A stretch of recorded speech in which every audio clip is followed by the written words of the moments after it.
What's going on, man? Hey, what's up, dude?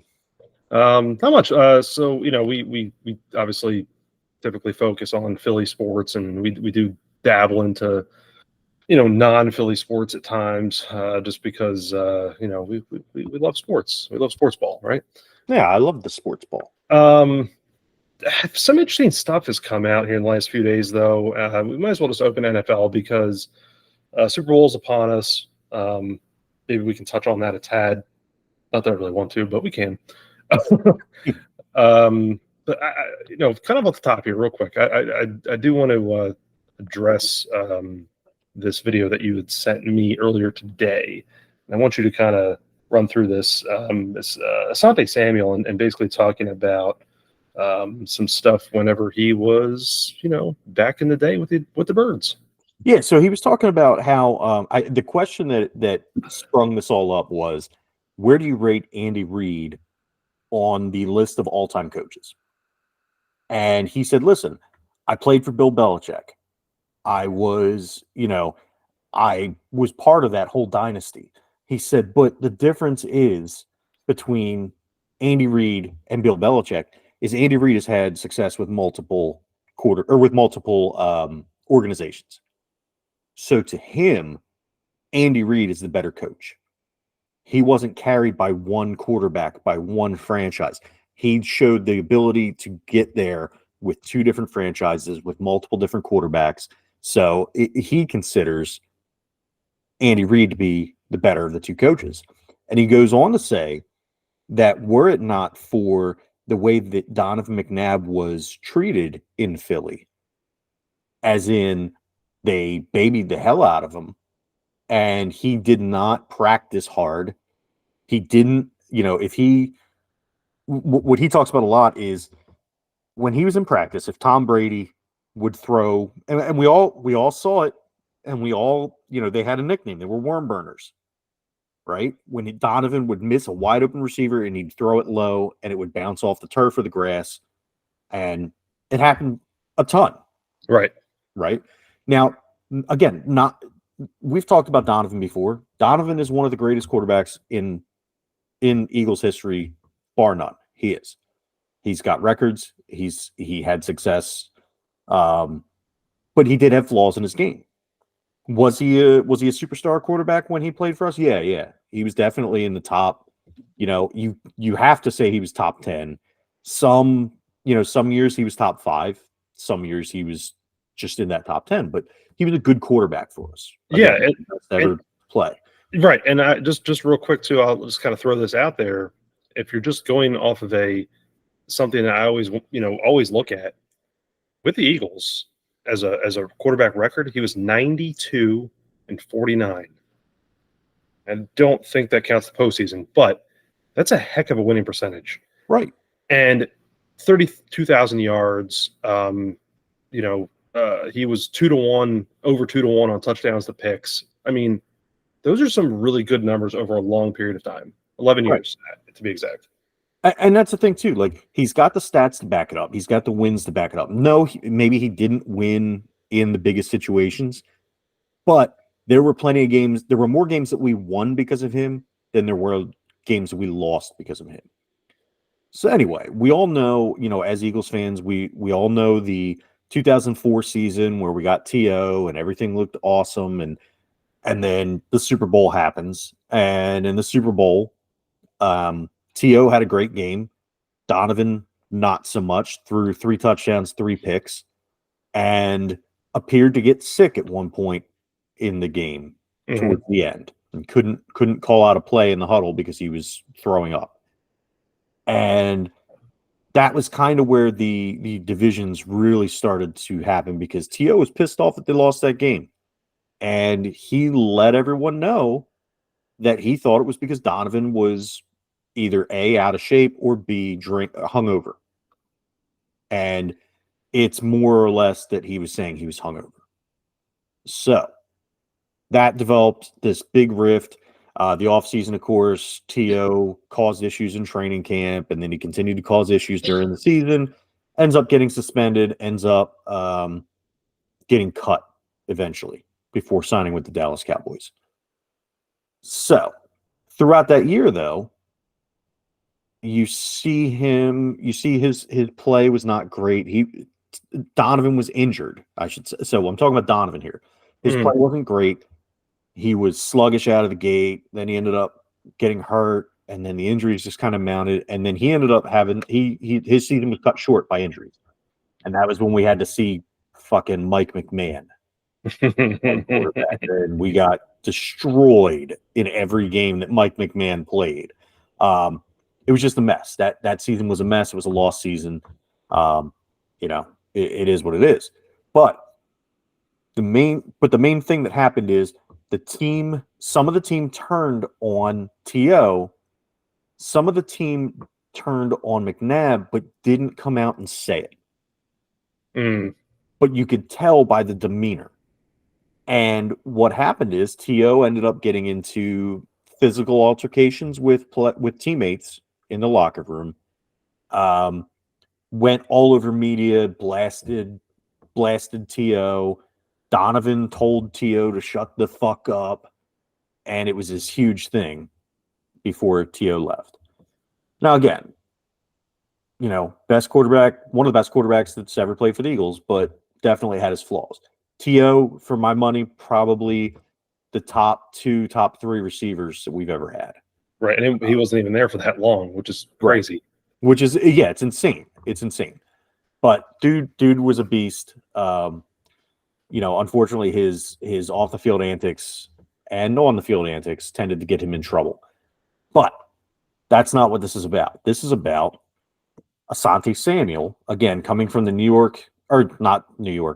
England dynasty, and coming in and basically saying, look, Donovan didn't take things seriously. The reason that he didn't have a better record, the reason he didn't win the big games is because he didn't take everything seriously. Tom Brady is a winner. Tom Brady got pissed if he had a bad practice. Tom Brady would restart a practice if the practice wasn't good. Donovan did not care. Donovan wanted to get done with practice. He threw worm burners. He didn't care. And it was on uncovered receivers, like when they would just be running a play and the receiver's wide open because there's no defense to cover him. And Donovan was still missing the receiver. And to him, that was still okay. And the coaching staff did nothing about it. Right. And then, so Asante went to Andy Reid and he was like, hey, coach, I got to talk to you. What is going on with Donovan? Why is he throwing he's throwing balls in the dirt on wide open people and nobody's saying anything to him. You guys aren't getting on him. And Andy's answer was essentially, hey, look, that's up to you guys. I expect the players on my team to hold each other accountable. The leaders on the team to hold each other accountable. So, you got to talk to the leaders on the team. You're one of them. So you and the other leaders need to address that if that's how you feel. I feel like that almost did Donovan a disservice. If they would have held his feet to the fire a little bit more, maybe he doesn't develop these lazy habits. And maybe they win some of those games, some of those big games where they didn't, because he made mistakes. He couldn't live up to the moment. If you can't make the small plays in practice, you can't make the small plays in the big games, and you can't make, obviously, in the same way, the big plays in this practice or the what would you call the inconsequential preseason, or maybe early on, or maybe you're already kind of destined to make the playoffs, but you're kind of locked in. Those type of spots, you're not going to make them in the games that it matters. I mean, simple as that. It's it's repetition, it's practice. And as much as I hate Tom Brady, I certainly agree to the thing where it's like, look, I'll restart it because it's not going right. And we're going to do it over and over and over. And to do it once and be like, I don't care. That's the reason why you're not a winner. I mean, you've accepted losing, basically. Exactly. And that's the thing, is it seems like the culture at the time was, all right, well, we did it. It didn't work. No big deal. We'll get it right in the game. and then come game time, you don't get it right because It doesn't work that way. you never develop the attitude that we need to get this done. And if you don't have that attitude, if you don't have that mindset going in, you can't just flip a switch. That's what really bugged me about Dallas Goedert at the end of this season. And he said, "Oh, well, the playoffs are here. We're going to flip the switch and we'll get it going." No, you won't. There's no switch. No. It's not how it works. You play the way you practice. And if you continue to play poorly and practice poorly, you're not going to magically turn it around. It takes work. It takes hard fucking work to win in the NFL. And the fact that we have players, and that was one of the things that, we've calmed down since the end of the season to a degree. Oh, yeah. Where at the end of the season, we wanted everybody gone. Yeah. From the coaching staff. Because it looked like this team did not give a shit. And to that point, him coming out and saying that was showing, well, what the fuck are they talking about in practice? Where's the accountability here? Oh, we'll flip a switch. No, you fucking won't. You won't. So don't be saying that shit. You got your asses kicked up and down the field because you weren't showing heart. You weren't showing that you were in the game. You weren't showing that you gave a shit. And you got your asses kicked just like you should have. There was no game plan. There were no adjustments. There was no accountability. Not from anyone. And then you saw it in the playoff game when the dude jumped across the line early when they were doing the brotherly shove, when they were down near the goal line. A dude jumps across the line and knocks the shit out of Jalen. Not one player on the Eagles side of the ball tried to help Jalen up or went after that guy. Now, you can say, oh, it's discipline. They didn't want to get a penalty. Bullshit. Somebody takes a shot at my guy, I'm putting them on their ass, especially if it's my quarterback. Yeah. Unless there's an underlying issue, which we heard about potentially with Jalen. Yeah, it's I don't know.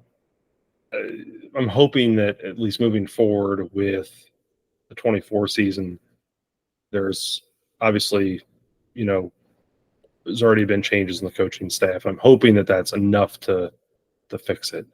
I'm hoping whatever happens with the offseason in terms of maybe people coming back and maybe getting one last ride out of, Kelsey, Brandon Graham, whoever, just getting that proper send-off, if you will, because it was so ugly the way that ended that, and I was thinking about this earlier, and I know a lot of people have.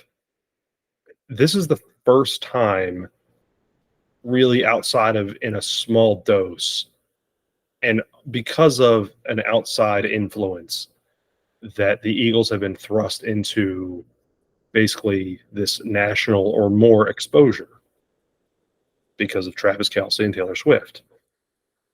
And it's almost ironic that at the same time that started really ramping up, the Eagles crashed and burned. And it's like, look, you and I have seen this with Philly sports our entire lives. This is nothing new. We've seen teams go like maybe not the greatest, but then we know it's going to end in disaster. It's just what it is. Right. And it almost pained me to see because it's like I have colleagues, coworkers, friends, whoever that are like, oh, yeah, I really like so-and-so in the Eagles. I really like so-and-so here. And it's like, oh, I really hope the Phillies would do so. It's like all this stuff. And it's like national spotlight thrust into and just disaster. And it's like, I have one of two ways about that. It's like, well, maybe the national people are finally realizing how bad we had it for years, or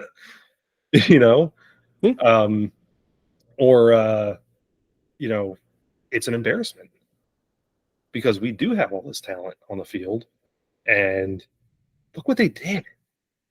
They did nothing. They could have easily just lost, I don't know. They could have won 3 games this season. It was just that bad. And I think coaching to blame, players to blame, whoever. This thing just needs to be completely revamped. And I don't know. Flipping back to the Sante Samuel video, I just hope to God that that's not the same with Jalen. Yeah, no. And here's the thing. So I think that Jalen has the opportunity to fix things. Yes. He's present enough, he's mindful enough, and he's enough of a leader that he can take that criticism. Donovan was soft. At the end of the day, Donovan, you would hurt his feelings if you didn't smile at him one day. And then he got to the point where he was just like, you know what, I don't give a shit. I'm better than everybody. You can all fuck off. Jalen isn't that person. Jalen is he's a different leader. He's a different man. I feel like he can look at it, and like he said at the press conference, the same things that everybody was praising me for last year when we were winning are the same things everybody's getting mad at me for now. Okay, so I get that, but I feel like he'll also take a look in the mirror and see, like, all right, I'm committed to winning. How do I get everybody else bought in the same way? Yeah. And he'll do that. He'll do what it takes, because I feel like he, at the end of the day, he's a million times the leader that Donovan McNabb was. He's a million times the leader that Carson Wentz was. I feel like the only other quarterback that we had that was capable of getting everybody on the same page in the same way, funny enough, is Nick Foles. Yeah. And Nick Foles wasn't, it's not that Nick Foles he wasn't a great leader, but because of the situation, he could get guys to rally around. Yeah, so, no, you're exactly right. I feel like that that's where we're at. I think this year's going to be different. We'll see. Speaking of quarterbacks, I made a comment to you yesterday, and I have to publicly air this and then revisit it real quick. I told you that Dak Prescott was this generation's Dan Marino. Yeah. And I think as far as regular season stats are concerned, he's not quite Dan Marino, but he's okay. But I was wrong on one thing. Dan Marino was 8-10 in his career in the playoffs. Dak Prescott's 2-5. So Prescott, if he gets 11 more playoff games, would have to go 6-5 to even match Dan Marino. And it's never going to happen. And here's the other thing. Dan Marino, even though he lost it, went to a Super Bowl. Yeah. Yeah. So, yeah. And that was in his rookie year. Never made it back. But here's the other thing, and this is the other thing that I love about when we were talking about Dak yesterday. If you look at it, Jalen Hurts' best season ended in a Super Bowl loss. His worst season ended in, as a starter, ended in a wild card loss. Dak Prescott's best season ended in a wild card loss. Isn't that great? And his worst season ended not making the playoffs. So there we go. Fuck Dak. Yeah. So good, so good. So let's get we've got one more thing to talk about football wise with a coaching issue. Then we're gonna talk about the Phillies. And I forgot about these, and shame on me for forgetting about them, but I wanted to talk a little tiny bit about the Sixers and a little tiny bit about the Flyers. Yeah. So you shared this with me earlier. And I'd like to comment too, just based on having the exposure I've had over the years to Tennessee Titans football, being as where I'm located. But the articles, CBS Sports article you shared, and it's headlined with anonymous NFL GM says Mike Vrabel's physical build may be a reason he wasn't hired as a head coach, per report. Man, look, first of all, reading that, just headline, not even the article, I'm thinking to myself, look at one of your Super Bowl coaches. You want to talk about physical build? And I'm not trying to make fun of anybody, but right. Andy Reid's not exactly built like Don Juan here. So did you read the article though? Yeah, I'm just making a statement based off the headline. Well, no. Yeah. So yeah, man. You know, the way it's written. You know right, what I mean? the way it's written. Yeah, I saw that, and I'm like, well, last time I saw Mike Vrabel, he was pretty well. You know, he was pretty in shape and everything. Did he let himself really go? And then I start thinking, I'm like, well, Andy Reid is like a melty grimace right now. So Right, exactly. So that was the first thought I had. So, but you get into this article, and there is a line in here, and this the same GM says, "I've been in rooms that somebody's physical presence can make a difference," which is exactly right. You and I have both been there, different situations. You can get intimidated by anyone based off of maybe they're a few inches taller or whatever. It's just the way it is. I mean, that's just that. That's a natural human response. right. So it makes a lot of sense, you know, in that perspective. And you keep digging into this thing, and you have this where it says, and if there is a suit that is in the upper parts of a franchise who is making business decisions, and they're saying this guy is a little too intimidating for us to add as a head coach of the National Football League, fire him immediately. Do not give him a severance package. He needs to pack his shit and he needs to go home. Lewin said, that is the most crazy take if somebody actually believes that somebody is too intimidating to be a head coach. Yeah. And I read that part and I was like, look, follow Tennessee Titans football enough. I like Mike Vrabel. I do. I respect him as a coach, and I really enjoyed his work as a player, even though he played for the enemy. However, the guy's a middling coach. He wasn't exactly going to ever win anyone a Super Bowl. He's going to win you some ball games, and I've said this before, Mike Vrabel, to different people. He might get your team in the first round of the playoffs. That's about as far as he's going to go. Yeah, like that's about his level. He's not Andy Reid. He's not, you know, a Shanahan. He's not whoever. You know, he's not these guys that are going to perpetually get there over and over. Belichick, whoever. They're going to get there over and over again. That's just not him. right. So I don't know. But the little too intimidating part, I was like, really? Then how the fuck did Dan Campbell get hired? Exactly. And Dan Campbell's crazy. Right. Like he's legit, like crazy. Nuts. Like, yeah, he might actually fail a psych test. Yes. Yeah. He's not. In fact, I thought about that watching the NFC title game and some of the decisions he made. I was like, I knew he was crazy before, but kick the field goal, bud. Like, right.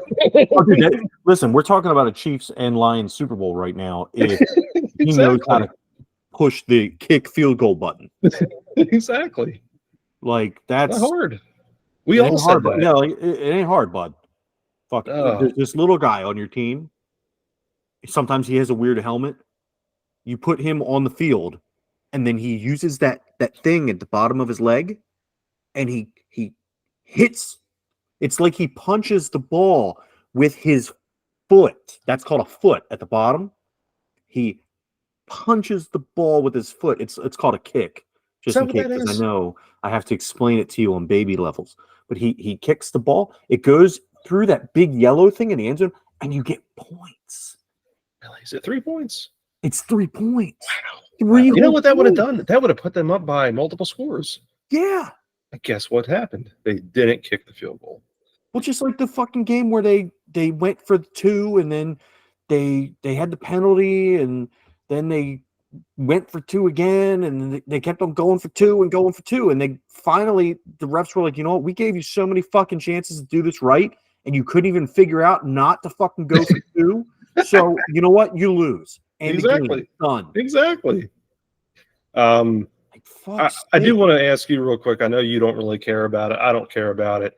I will say we talked about it on an episode of the Noise Brigade that I'll post shortly here, in regards to some cool commercials and stuff. But the game itself, do you have a take on a guess or anything at all?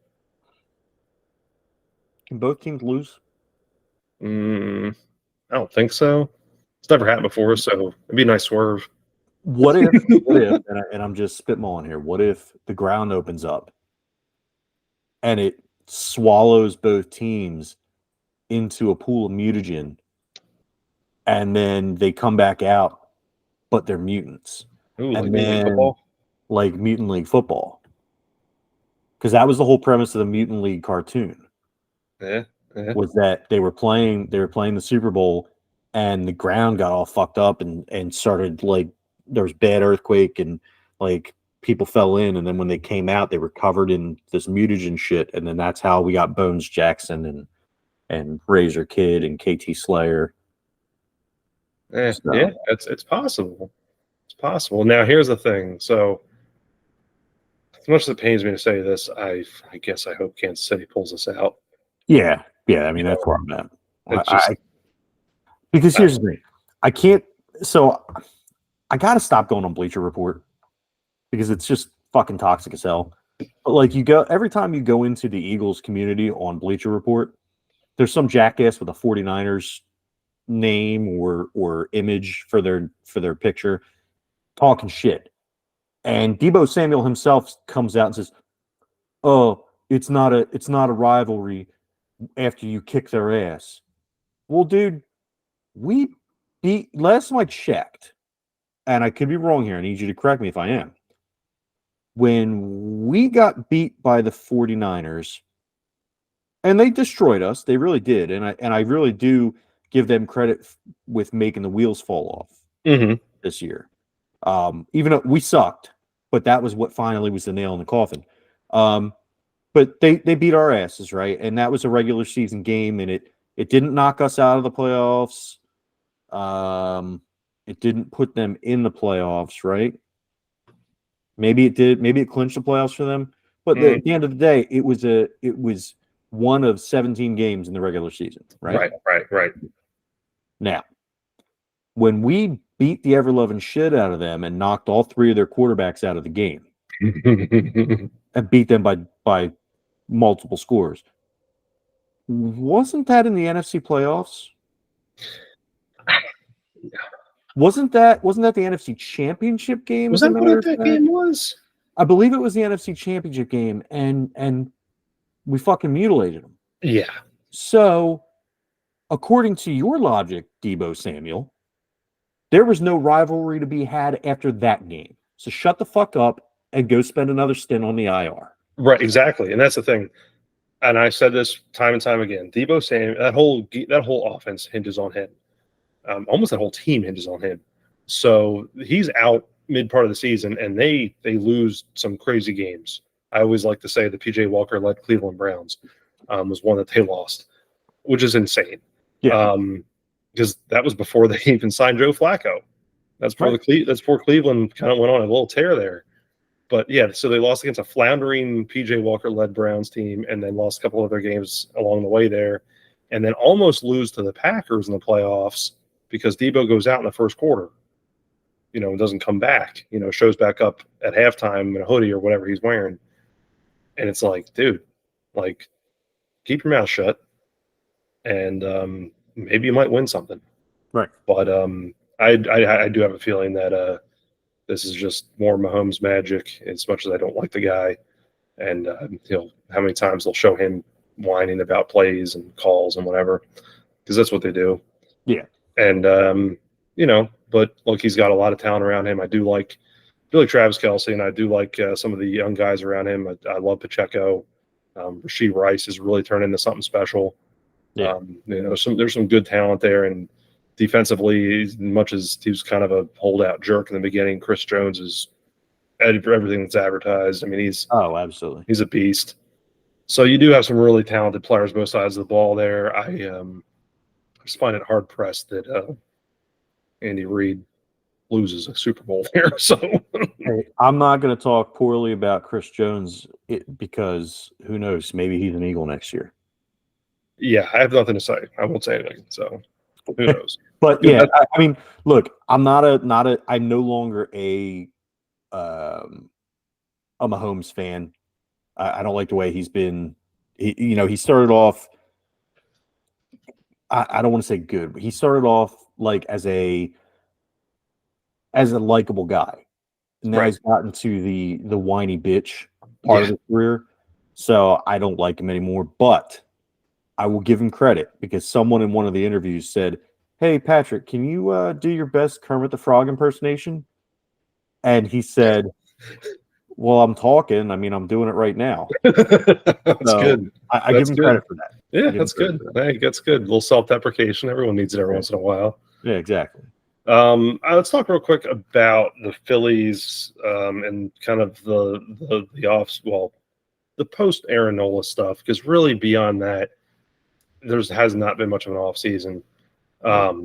There's been supposedly comments about them still being entertaining Blake Snell or Jordan Montgomery, whatever, some of these guys that were out there sitting out there, and nothing has happened. And I honestly don't think it will, starting pitching wise.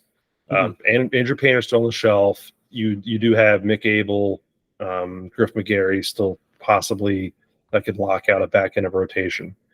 I think the conversation gets more wrapped around Jordan Montgomery, bringing him in because you are very light after Sanchez.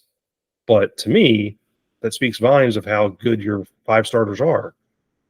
You're saying that you need depth beyond Sanchez. I get that, but your depth pieces are typically not great anyway. So, I mean, you're bringing back Nola. You've got Wheeler for one more year. Try to make him a priority in re-signing. You've got Taijuan Walker still tied up. They're not bringing Wheeler back. No. I said try to make him a priority. No, but I'm telling you, they're not. I guarantee you, they don't sign him. Oh, they likely won't. But I think that's what the season hinges on, because they could flip him at the All-Star break if the season goes south. But so you do have and then Ranger. Let's not forget him, and Sanchez. So you've got a good, capable five to start the year with. Now again, depends on health, whatever. Bullpen wise, they're bringing back some good pieces. I hope to God, and we've talked about this before, that I hope they can fix Kirkering, because I think Rob screwed him up. Yeah. And I think he had all the potential in the world, and now I think that's have gone already. Yeah. And then you're bringing back pretty much all your guys. Reese obviously has gone to Milwaukee, just sad. But your guys that were out there on the field, between JT behind the plate coming back, Bryce is taking over first base. You've got your young guys, and maybe they'll take another step up. Things are looking good. However, there's still moves that probably could have been made or need to be made, and I'm curious to hear your thoughts on the moves or lack thereof. Like, what does this do? Well, first of all, I'm very interested to see if they don't try to pull off, and I don't know that they could, but somehow some kind of mutually beneficial trade at the deadline for Wheeler. They trade Wheeler to a contender, and they get actual value back that can contribute now to help them down the stretch. That's my first thing. I don't know that it can be done, but I'm wondering if they won't try it. I think a lot of this year hinges on Johan Rojas and how he develops. Another year in the majors. During the regular season, he hit over 300.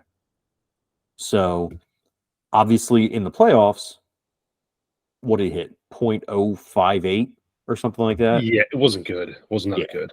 So, he's obviously a plus defensive player. So, hopefully, he develops more at the plate and can carry that over into the postseason this year. It's really, to me, the Phillies are really banking on development in every aspect of the game from their players. You figure a full year of Bryce, knock on wood, that no further injuries. So that right there improves your team. Another year of Rojas, and having him in the lineup from the jump should improve your team. Moving the hell is his name? Why can't I remember his name? The other center fielder. Oh, Marsh? Yeah, moving Brandon Marsh over to left. Where the one place that I think they're going to be hurting I think they're going to regret not trading Castellanos when his stock was high, because Casty tends to have those alternating seasons where he's good Nick and bad Nick and good Nick and bad Nick. And last year was good Nick. We're due for bad Nick to rear his ugly head. So how's that going to play out? Is he going to be able to put together back-to-back good seasons? Yeah, that's the thing that scares me too. I don't know that he does, and I think it started to rear its ugly head there toward the end. I don't know. You're right. You're exactly right. 'Cause I've had the same thoughts. But I do like the fact that, hopefully if Rojas does crack the opening day roster, he's bulked up apparently, I don't know. It's all he's like Daniel and I have talked about this. He's like one of the first people to report. He's been hitting, he's been doing it all off season. Like I think in his head he felt like he let the team down. Yeah. And so he's actually trying to improve. Schwarber at DH is where he's needed. And I assume that they're going to go with him at the top of the lineup, which is goofy. Goofy is all hell, but it works. I mean, you're going to get a home run, you're going to get a walk, or you might get a strikeout. It's just the way he is. Right. There's really no in between. Right. There's no leadoff single out of that guy. No. But it's interesting. That, and I just hope that I'm hoping maybe Bohm steps up a little bit more, and I hope Stott continues his rise, because he is legitimately, to me, in my eyes at this point, turning into Chase Utley, and it's awesome to see. Yeah, he's really turned into a bona fide superstar. And the other thing to me, outside of hopefully to all out getting a full season of Bryce, is getting a full consistent season out of Trey. Yeah. And that's an underrated part of it, because I didn't even think about that. But having a full season of Trey Turner at his, I don't want to say at his peak, but like not that horrible slump that we saw him in for so much of the year last year after the World Classic. The World Baseball Classic, he started out on fire and then he kind of cooled off. And then I feel like that kind of messed with him. And I feel like maybe the change of scenery messed with him a little bit. And the pressure that he probably was putting on himself of playing in Philly, playing in such a big market. Because, look, he played in a huge market in LA, no doubt. Yeah. But they're a West Coast team at the end of the day. It's not an East Coast team. The East Coast media, the East Coast fans, different breed than what you're getting on the West Coast. Not saying it's better, even though I think it is. But I don't think he had fully prepared himself for that. Because did he played with Bryce in? Yeah, he played in Washington. But again, that's a different market. Yeah. Yeah, it's not Philly. No, there's not Philly. It's not New York. And I'm not going to dog their fan base, but it's because I'm sure there's passionate Nationals fans, much like there's passionate whatever, but not to the level of Philadelphia. No. Not the level of, the Mets or any of the other East Coast teams. I never can say the Yankees because that's just a weird one for me.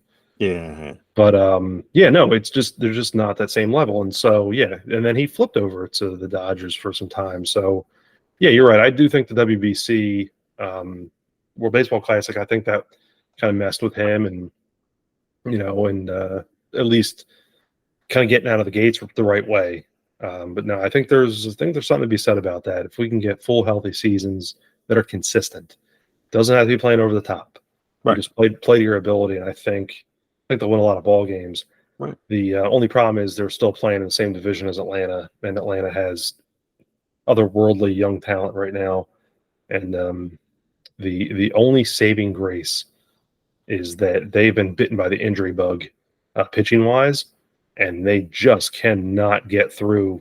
They're almost playing like Dallas Cowboys. Really, really are at this point.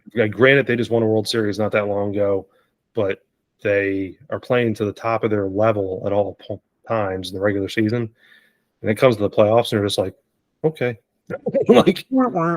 Yeah. All right, so let's close up here with some some Sixers and Flyers stuff that really haven't touched on too much, but what do you got? Dude, Joel Embiid. How much? First of all, dude has been amazing this season, culminating with that 70-point game, right? No, which was awesome. I mean, it was like I was getting a couple text messages from people like Embiid 70. What the heck? Like, Yeah. So he's been playing out of his head, and then of course, because this is Philly and we can't have nice things, tears his meniscus, or injures his meniscus and has surgery, so he's out for a couple weeks. yeah. If not for that, I really think he ends up being the MVP of the league this year again. So back-to-back MVPs for Joel Embiid. Hopefully he comes back soon enough that, and I haven't seen what the prognosis is as far as will he be able to come back? Will he be able to play in enough games to qualify for MVP or any of that stuff? Hopefully he can, because he definitely deserves it. But Tyrese Maxey steps up, and Tyrese Maxey goes on a tear and starts putting up career numbers for him. This team is fun, man. Yeah. You took away Harden, and the team became fun. They just seem like they're enjoying themselves so much more. And now there's talks of us getting Jimmy Butler back. Yeah, which is awesome. So we're about ready to put things back together for a run. And I'm here for it, man. Yeah, I am too. I'm excited. Yeah, Maxey, and here's the great thing. Maxey's young. He's 23 years old. But yeah, no, you're right. He stepped up. He's doing some great things. Embiid will be back in no time. It's looking good. I've watched more NBA this year than I think I have in the last decade. And that's just not the Sixers. I've watched some other games just because there's some fun talent out there. There really is. Yeah. And as much as I'll dog the NBA because there's and I'll still say this, there's really no defense. What's defense? Yeah. But it is fun to see some of these guys that are just, uber talented. Some of these young guys coming in. It's cool. It's been fun. No, so yeah, I'm for it. I'm there for it too, man. I'm hoping that things kind of they put it all together because it's time. Oh yeah, hell yeah. All right, let's close up shop with some Flyers talk. We can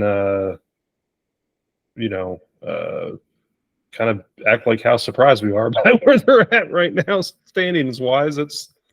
Dude, yeah. I mean, they're still, they've fallen a little bit because they had that little skid, but they broke it with Samuel Harrison in goal. Obviously, Hart is done as a Flyer. He was a restricted free agent after this year anyway, and he's actually been removed from the roster. They're getting salary cap relief from him. So they have room to make a deal, but they're saying, at least Tortorella is saying, we don't want to lose focus of what the ultimate goal is. And this is a rebuilding year. And they don't want to mortgage the future for immediate gratification. And that's exactly what Danny Briere and Keith Jones are saying. And as much as I kind of feel like, oh shit, that's not what the players want to hear, it is 100% the way to go. Because we've done this too many times. We've done the half measures too many times. Oh, this team, they're surprising us. They're playing really well. Well, let's go be buyers at the deadline. And then we bring in players, take away time from developing stars, take away time from developing players, and we trade away assets that we need to continue to build, to bring in aging veterans who are at the end of their career and who cannot help us going forward. Right. This year, what they're looking at is, now that they have that extra salary cap space, they're going to trade. They're going to trade and take on bad contracts so that other teams can rid themselves of players they don't want with bad contracts. And the Flyers are going to get the player and assets as compensation for having to pay that money. It's great. Yeah. We should get playoff hockey.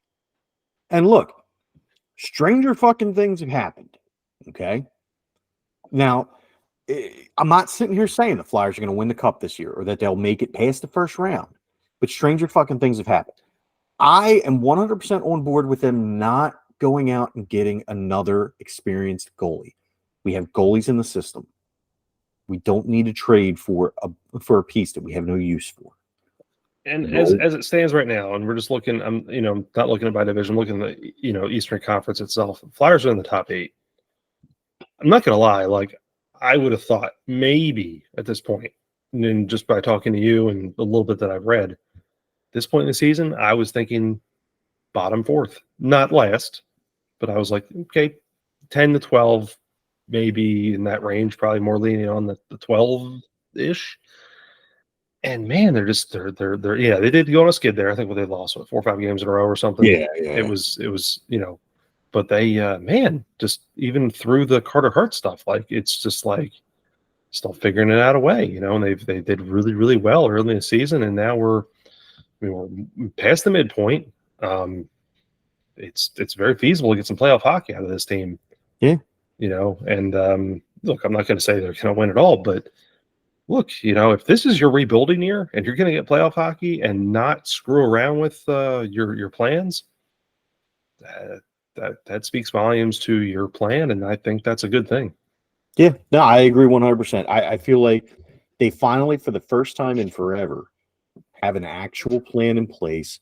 They're not deviating from the plan. They're going forward the way it needs to happen.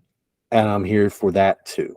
As much as I'm glad as the Sixers are taking off and doing what they're doing, I'm glad that the Flyers are developing and trying to make long-term changes and have long-term success, sustained success, rather than a one-year spike to the Stanley Cup Finals and then nothing for 5 years. That's what I need to see out of this team. Yeah, and you had made a comment too about aging veterans, and they've done this for years, where they'll bring in a person, and I thought to myself a couple times, like, I thought that person retired 5 years ago. Yeah, or how in the world are they still playing? Right? Because not everyone's Yami or Yager here. Exactly. But it's but it was funny to me. It's like, why are you bringing this person in? And that was it. It was like, oh yeah, maybe we'll win a couple games, or maybe we'll, it'll help sneak into the playoffs.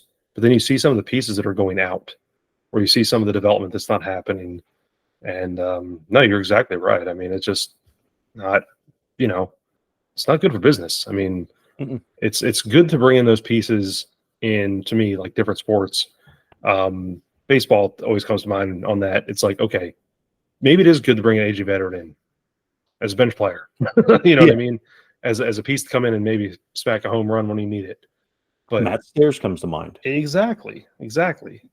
But a lot of times in other sports, I mean, basketball, it might work from time to time. I guess if you're getting somebody that's 3-point shooter, I don't know, whatever. Yeah, but somebody coming off the bench. Right. But it just for whatever reason never worked for the Flyers. I don't know. They just wrong moves. But no, it'll be good to see. I'm glad that at least there's other Philly major sports right now that's still obviously going on that are competitive. Yeah. That's something. That's lovely. So it's better than I don't know. Let's see. At least Dallas is in the Super Bowl, so that's good. That's right. Fuck Dallas.